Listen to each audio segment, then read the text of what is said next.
के लिए बोला था। So what is the meaning of कार्य कारण सिद्धांत? कार्य कारण सिद्धांत बहुत इंपॉर्टेंट क्वेश्चन है जो कि एग्जाम पर्पज से और आपके क्लिनिकल पर्पज से व्यवहारिक लाइफ में आपको बहुत बार देखने को मिलता है। इसके बेस पे हम आप प्रैक्टिस कर सकते हैं, इसके बेस पे हम आप उसकी अथेंटिसिटी को समझ सकते हैं। कार्य कारण सिद्धांत का मतलब क्या होता है, कार्य कारण सिद्धांत का इंपॉर्टेंस क्या है, इसका मीनिंग क्या होता है। सो व्हाट आर सेज आचार्य चरक, आचार्य सुश्रुत, आचार्य बागभट्ट, इनका एक असेंबल या एक कंपाइलेशन फॉर्म में पदार्थ विज्ञान उन्होंने एक बहुत अच्छी बात बताई है। उन्होंने बताया कि कार्य कारण सिद्धांत पहले कार्य हुआ कि पहले कारण हुआ, या पहले कारण हुआ या बाद में कार्य आया। तो ये चीज सुनने के बाद पहले सुन लेना हम ध्यान से जो चीज मैं समझा रहा हूँ, फिर बाद में अपन टेक्सचुअल लैंग्वेज की बात करेंगे। कार्य कारण सिद्धांत मतलब पहले कार्य कभी नहीं होता जब तक कारण नहीं बनता है।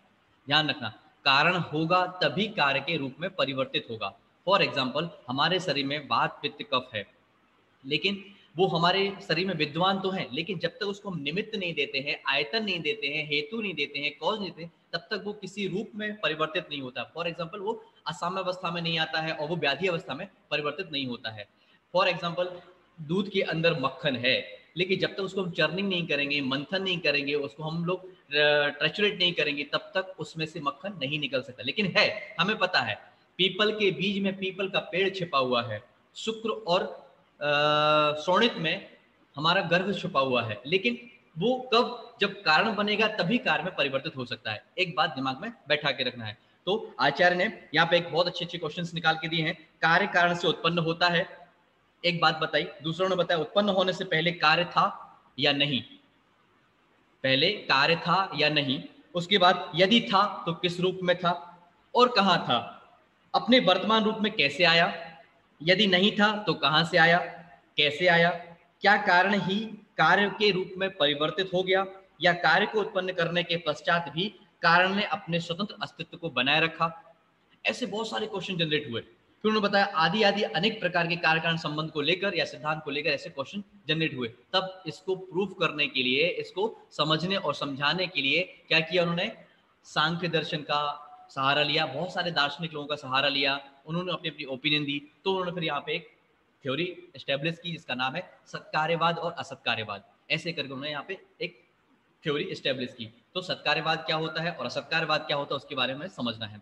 तो बात यहाँ पे है कार्य कारण सिद्धांत, जो हमने आज टॉपिक स्टार्ट किया है। कार्य कारण सिद्धांत क्या होता है, कार्य तभी होगा जब उसका कोई ना कोई कारण होगा। फॉर एग्जाम्पल आपको बीएमएस करना है, तब आपने नीट का एग्जाम दिया, मतलब हमारा कार्य भी कारण को डिसाइड करता है कई बार, और कारण की वजह से कार्य के रूप में परिवर्तित होता है। फॉर एग्जाम्पल आपको क्लास लेनी है या आपको क्लास करनी है, तो आपके पास वो टाइम, वो चीज पहले से आपको पता है कि भैया ये कारण, मतलब हमको आज के डेट के शेड्यूल में ये वाली क्लास दी हुई है, मतलब कारण है तभी तो कार्य में परिवर्तित हो रहा है। मैंने आपको बोल के दिया था कि मैं ट्यूसडे को क्लास लूंगा, मतलब मैंने एक रीजन दिया था, तब जाके आज मैंने ट्यूसडे को क्लास कंडक्ट किया। फॉर एग्जाम्पल हमने कल रात में ठंडा पानी पिया, तो हमारे आज सुबह कफ आने का रीजन कल के ठंडे पानी को हम बोल सकते हैं, मतलब जो कारण था वही कार्य में परिवर्तित हुआ। ये चीज ध्यान समझना है। कार्य छिपा हुआ होता है कारण के अंदर।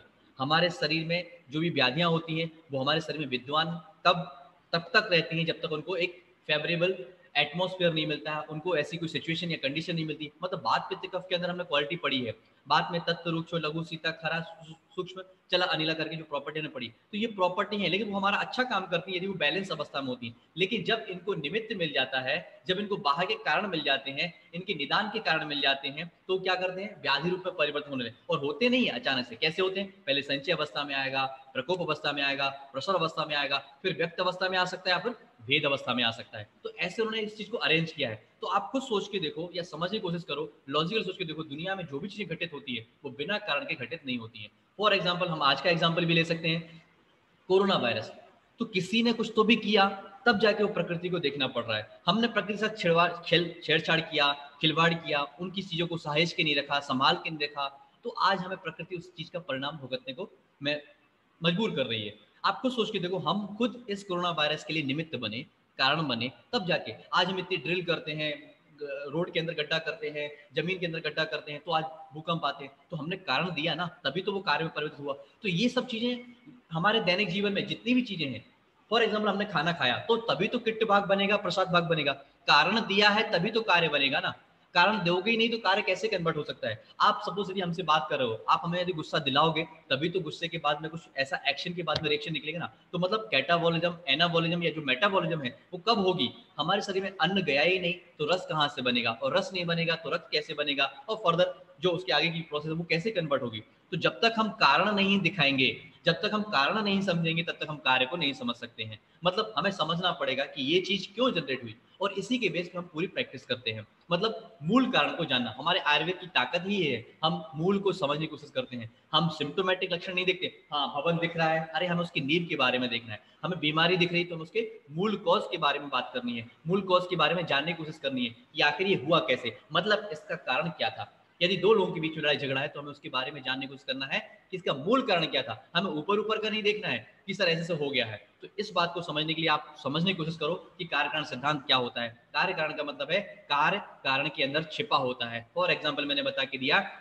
कि मक्खन जो है वो दूध के अंदर छिपा हुआ है, लेकिन जब तक नहीं निकलेगा बाहर, जब तक उसको हम लोग क्या नहीं करेंगे, चरणित नहीं करेंगे, उसको मंथन नहीं करेंगे, तब तक बाहर नहीं निकलेगा।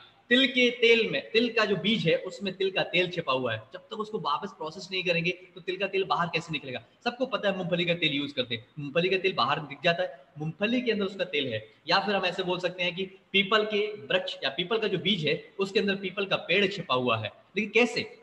जब तक तो उसको मिट्टी नहीं मिलेगी, हम उसको जो गर्भ सामग्री नहीं मिलेगी, या फिर जो उसको ऋतु क्षेत्र अंबु और बीज प्रॉपर नहीं मिलेगा, तब तक वो कार्य में परिवर्तित हो सकता है क्या? अब ऐसे बहुत सारे एग्जाम्पल हैं। फॉर एग्जाम्पल लोग इनफर्टिलिटी के केस लेके आते हैं, अरे सर प्रॉपर बीज नहीं होगा, प्रॉपर ऋतु नहीं होगी, क्षेत्र नहीं होगा, अंबु नहीं होगा, बीज नहीं होगा, मतलब आपका कारण कहीं ना कहीं कार्य को परिवर्तित नहीं कर पा रहा है। ध्यान रखना, ये हर एक चीज में एप्लीकेबल होता है। हमें किसी कारण को या कार्य को करना है तो उसके कारण बन नहीं पा रहे होंगे ठीक से, तभी तो कार्य में परिवर्तित नहीं हो पा रहे। लोग ने बोला सर वो प्रेगनेंसी नहीं आ रही है, या फिर बेबी को कंसीव नहीं कर पा रहे, तो हो सकता है जो गर्भ की सामग्री है उसमें से कोई ना कोई एक फैक्टर सही नहीं बैठ रहा होगा, ऋतु क्षेत्र अंबु बीज। या फिर एग्जाम्पल हम ऐसे ले लें, जिसे मैंने अनुमान पढ़ाया था, जल कर्षण बीज ऋतु सस्य संभवात, मतलब कि जो फसल है उसके लिए क्या चाहिए, जल भी चाहिए, कर्षण भी चाहिए, बीज ऋतु भी चाहिए, मतलब प्रॉपर सीजन होने चाहिए, प्रॉपर मिट्टी होनी चाहिए, प्रॉपर खाद या फर्टिलाइजर होने चाहिए, तब जाके वो कार्य में परिवर्तित होगा, नहीं तो कार्य में परिवर्तित नहीं हो सकता है। तो ओवरऑल जो मैं बात समझाने की कोशिश करूँ, इसलिए पहले मैंने प्रस्तावना बताई कि कार्य कारण सिद्धांत क्या है। तो कार्य हमेशा कारण के अंदर छिपा होता है। कार्य तो होता है लेकिन वो प्राग भाव में कैसे आता है, व्यक्त अवस्था में, क्या अव्यक्त अवस्था में होता है। मतलब हमें समझ में नहीं आ रहा है, वो अव्यक्त अवस्था में है, उसको व्यक्त करना है तो क्या चाहिए पड़ेगा, कारण चाहिए पड़ेगा, रीजन चाहिए पड़ेगा, हमें उसका निमित्त बनाना पड़ेगा, आयतन बनाना पड़ेगा, हेतु बनाना पड़ेगा, तब जाके वो परिवर्तित होगा, नहीं तो परिवर्तित नहीं हो सकता है। तो ये बात आप दिमाग में बैठा के रखो कि कार्य कारण सिद्धांत में हमें कार्य को अव्यक्त फॉर्म में समझना है। कारण जो होता है उसको व्यक्त अवस्था देता है, कारण नहीं रहेगा तो कार्य परिवर्तित नहीं हो सकता है। अब इसके बाद कार्य कारण सिद्धांत को समझाने के लिए दो टाइप की थ्योरी दी है, एक होता है सत्कार्यवाद और एक होता है असत्कार्यवाद। तो सबसे पहले यहाँ पे हम सत्कार्यवाद की बात करेंगे। सत्कार्यवाद मतलब होता क्या है? सत्कार्यवाद मतलब सत्य की एग्जिस्टेंस, मतलब कि कुछ है तभी तो उसके साथ में वो चीज निकली है। मतलब हम बालू से तेल नहीं निकाल सकते, हम सैंड से, हम रेत से तेल नहीं निकाल सकते, जो फैक्ट है वो फैक्ट है। हम तिल के सीड से ही तिल का तेल निकाल सकते हैं। मतलब सत अवस्था क्या है, सत्कार्यवाद सत्य तभी होगा जब उसका निमित्त, उसका कारण एक्चुअल में वो होगा। आप सोचो, हम प्लास्टिक के चावल बना सकते हैं, खा सकते हैं, लेकिन वो वैसी जो प्रॉपर्टी प्राकृतिक चावल में होती है जो वैसा कर सकते हैं। और हमें सुनने में आता है कि चाइना में प्लास्टिक के चावल भी बनाते हैं। तो आप असत कार्य तो कर सकते हो, लेकिन उसके अंदर की जो एग्जिस्टेंस है, उसके अंदर जो पदार्थ है, उसका अस्तित्व है, अविद्यत है, ज्ञेत है, क्या हम वो लेके आ सकते हैं क्या? तो कहने का तात्पर्य सत्कार्यवाद, सत्कार्य मतलब जो चीज सत्य के बेस पे एग्जिस्ट करती है, जिसके बिना काम नहीं हो सकता है। मतलब मुझे पता है कि दूध से ही मक्खन बना सकते हैं, मक्खन को हम कहीं और से लेके नहीं आ सकते हैं। तुम सोचो तेल से मक्खन निकालोगे, तुम सोचो घी से उससे निकालोगे, तो नहीं निकाल सकते हम। हमें पता है इसका सत्य कार्य क्या हो सकता है, सत्य कार्य मतलब सत्य कारण क्या हो सकता है। जब तक हम उसके एक्चुअल कारण पे नहीं पहुंचेंगे, उस चीज को, आर्टिकल को नहीं समझेंगे, तब तक हम उससे वो चीज नहीं निकाल सकते। आपसे कोई कहे भैया रेत में से तेल निकाल के बताओ, तो क्या आप तेल निकाल सकते हो? क्या नहीं निकाल सकते। रेत में तेल होते ही नहीं है तो कहां से निकालोगे आप? सोच के देखो। हाँ, तिल के तेल, तिल के बीज में से हम तिल का तेल निकाल सकते हैं, मूंगफली के सीड से हम मूंगफली का तेल निकाल सकते हैं। ये हमें प्रोसेस में समझ में आ रहा है, मतलब सत्कार्य एग्जिस्ट कर रहा है। लेकिन हम आपसे बोलेंगे कि नहीं, आप हमें बालू से, पत्थर से, ईंट से तेल निकाल के दिखाओ, तो क्या आप निकाल सकते हो? क्या नहीं निकाल सकते। मतलब वहां पे क्या है? असत्कार्यवाद है। सत्कार्यवाद क्या है? जहां पे सत, ट्रुथ एग्जिस्ट करता है। सर सच बात है, पीपल के बीज में पीपल का वृक्ष छिपा हुआ है, तिल के सीड में तिल का तेल छिपा हुआ है, दूध में मक्खन छिपा हुआ है। ये हमें समझना पड़ेगा। मतलब जो उसका वैलिड रीजन है, वैलिड रीजन के बिना वो चीज नहीं आ सकती प्रकृति में। मतलब शुक्र और स्वर्ण से ही गर्भ बन सकता है। तुम सोचो किसी और चीज से बन जाए तो नहीं बनेगा। चाहे वो आप आर्टिफिशियल कर लो, आईवीएफ कर लो, आईवीएफ भी करेगा तो क्या करेगा? क्या करेगा? वो स्पर्म की क्वालिटी को बढ़ाएगा, तब आपके ऊपर उसमें एप्लीकेबल करेगा, आप में इम्प्लांट करेगा। बिना उसके तो नहीं कर सकता ना। बाहर से कोई बना बनाया आपको बोले कि नहीं ऐसा होगा, तो कहीं ना कहीं किसी इंसान का ही होगा। तो कहने का मतलब जब तक सत्य कार्य नहीं होगा, मतलब सत्य कारण नहीं होगा, तो कार्य नहीं होगा, ये समझना है। तो यहाँ पे दो थ्योरी दी थी, एक था नाम था सत्कार्यवाद, दूसरे का नाम था असत्कार्यवाद। सबसे पहले उन्होंने क्या बताया? जो सिद्धांत यह मानता है, मतलब किसने दिया है? सांख्य दर्शन ने बताया है। सत्कार्यवाद क्या है? सांख्य दर्शन क्या बोलते हैं? उत्पन्न होने के पूर्व कार्य की सत्ता कारण में रहती है। कार्य की जो सत्ता होती है वो काय में विद्यमान रहती है? कारण में रहती है। मतलब अव्यक्त अवस्था में कार्य होता है और कारण उसको व्यक्त अवस्था देता है। मतलब हमारे शरीर के अंदर वात पित्त कफ है, 7 धातुएं हैं, 5 महाभूत हैं, 3 मल हैं, लेकिन ये कार्य कब कन्वर्ट करते हैं? जब तक उनको कारण नहीं मिलता है। सत अवस्था में तो है, इसकी कार्य की सत्ता एग्जिस्टेंस तो कर रहे हैं, लेकिन जब तक उनको निमित्त नहीं मिलता है तब तक वो कार्य में परिवर्तित नहीं होते हैं। फिर उन्होंने क्या बताया? उसे हम सत्कार्यवाद कहते हैं। क्या बोला फिर से? जो ये सिद्धांत बताते हैं उत्पन्न होने के पूर्व कार्य की सत्ता कारण में विद्वान रहती है। उत्पन्न होने से पूर्व कार्य की जो सत्ता होती है, कार्य का जो एग्जिस्टेंस होता है, वो कारण में विद्यमान होता है। सांख्य दर्शन सत्कार्यवाद को मानता है।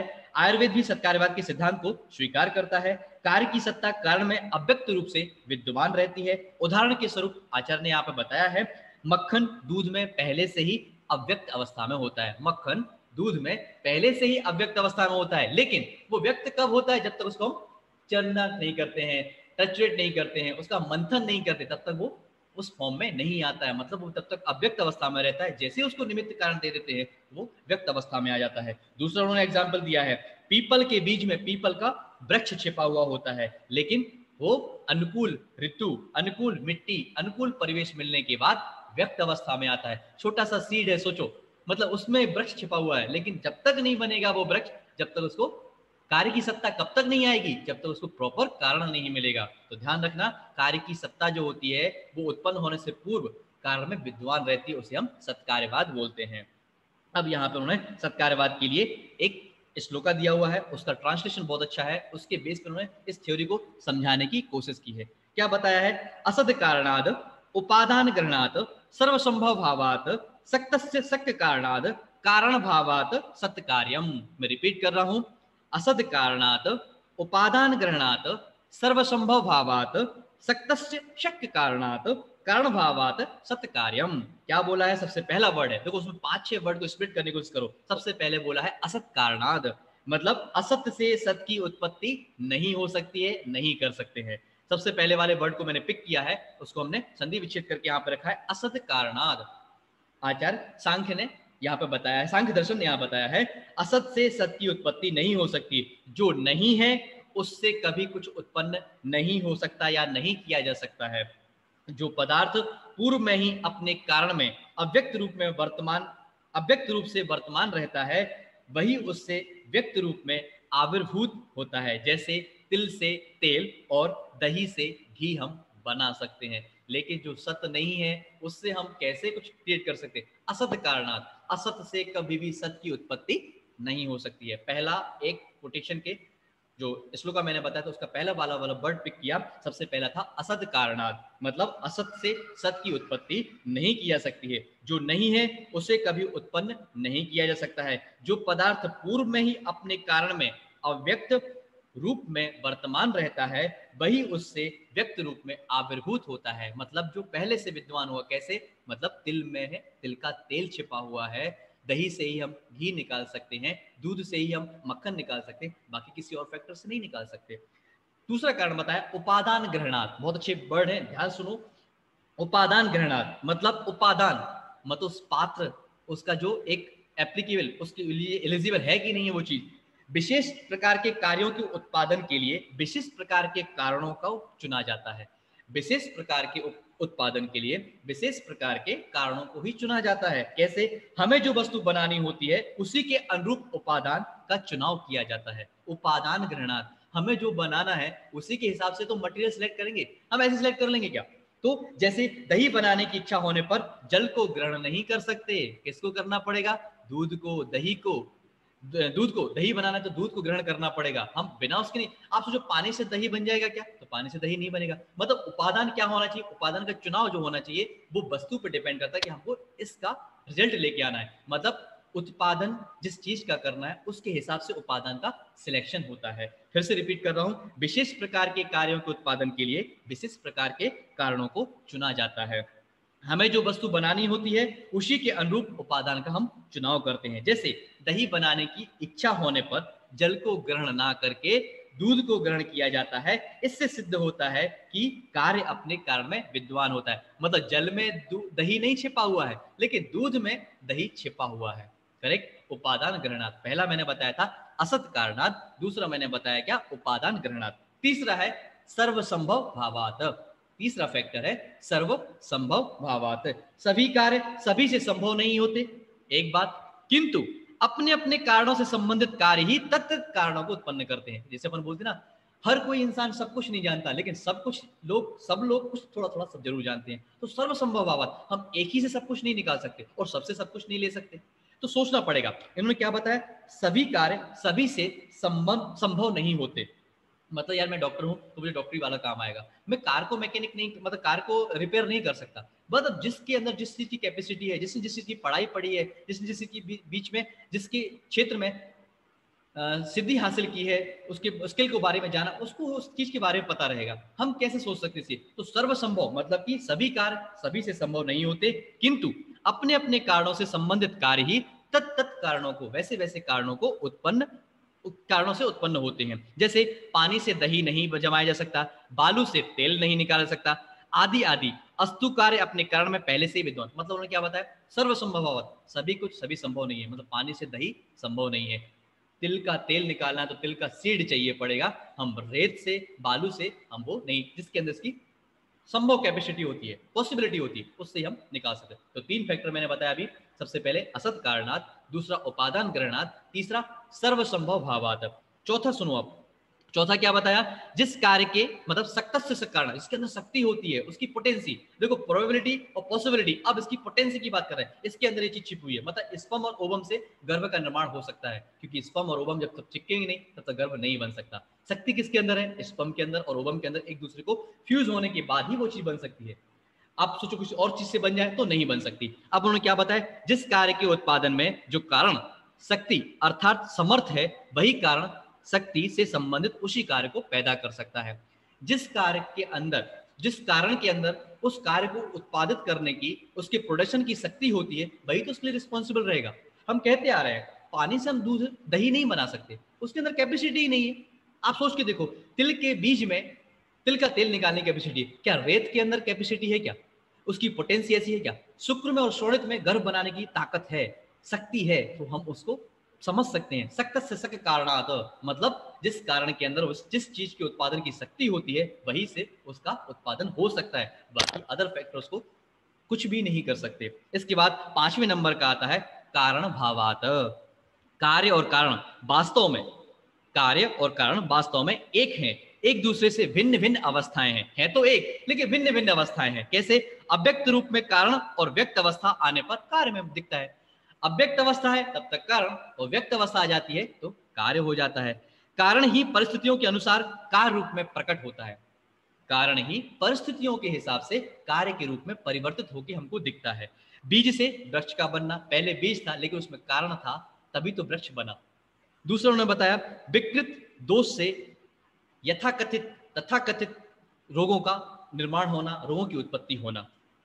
पत्थर को गढ़ने पर मूर्ति का रूप आना। बांस के टुकड़े से या बांस के टुकड़े को गढ़कर बांसुरी का बनना या बांसुरी का बनाना। आप सोच के देखो, मतलब सबसे पहले सबसे क्या है? असत कारणात, उपादान गणनात, सर्वसंभव भावात, सक्तस्य कारणात, कारण कारण भावात। कारण ही कार्य के अंदर है, लेकिन एक दूसरे की भिन्न अवस्थाएं हैं। कार्य जो है वो अव्यक्त अवस्था में है, कारण जो है वो व्यक्त अवस्था में है। जैसे ही व्यक्त अवस्था आती है कार्य हमको दिखने लगता है। मतलब बीज से वृक्ष का निर्माण होना, पत्थर को गढ़ेंगे तो मूर्ति बनेगी। बांसुरी कैसे बनी? हमने लकड़ी के टुकड़े को गढ़ना शुरू किया तो बांसुरी बन गई। ये विकृत दोषों की वजह से रोग आए।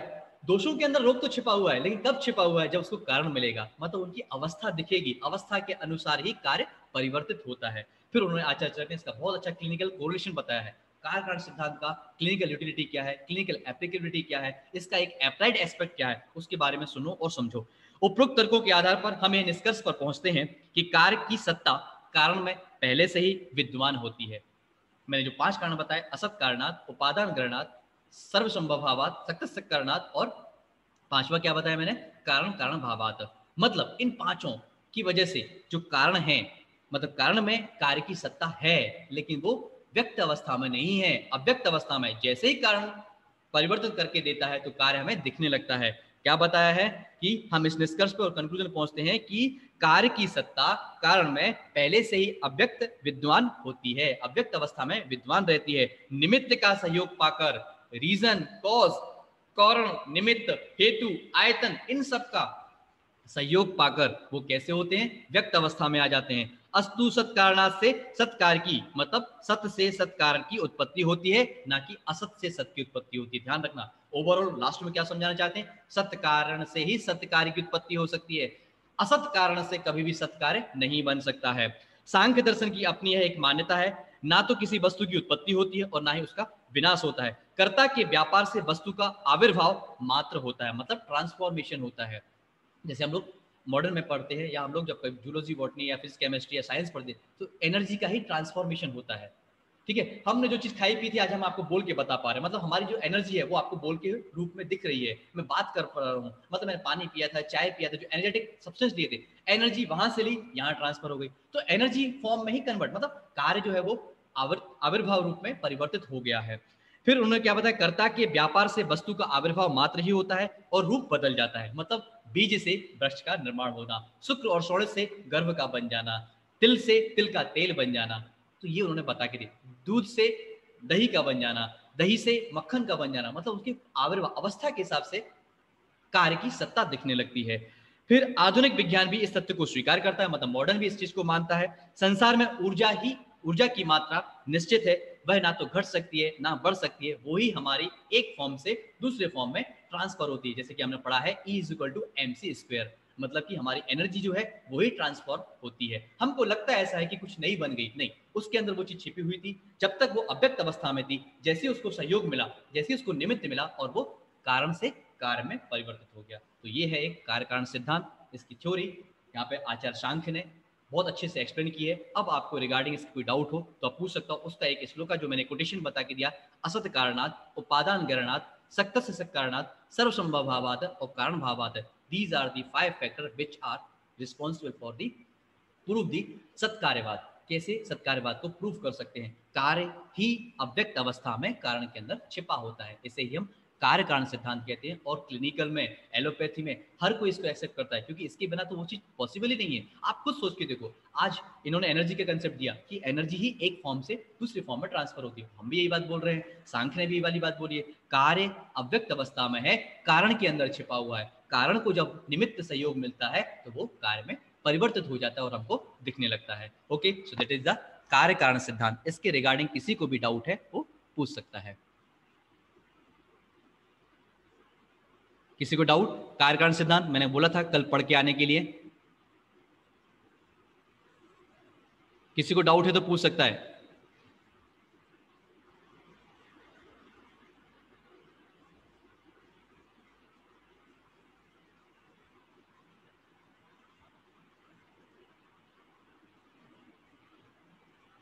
रिगार्डिंग कार्य कारण सिद्धांत आज की क्लास के रिगार्डिंग किसी को भी डाउट है तो वो पूछ सकते हैं।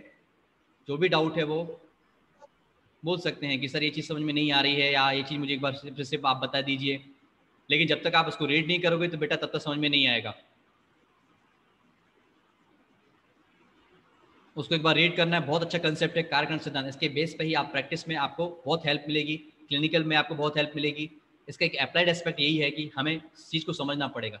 सत्कार्य से ही सत्कार्य की सत्कारण से ही सत्कार्य की उत्पत्ति होती है, असत कारण से हम सत्कार्य नहीं बना सकते। जो चीज जिस चीज के लिए रिस्पॉन्सिबल होती है उससे ही उसकी उत्पत्ति और उसका निर्माण हो सकता है।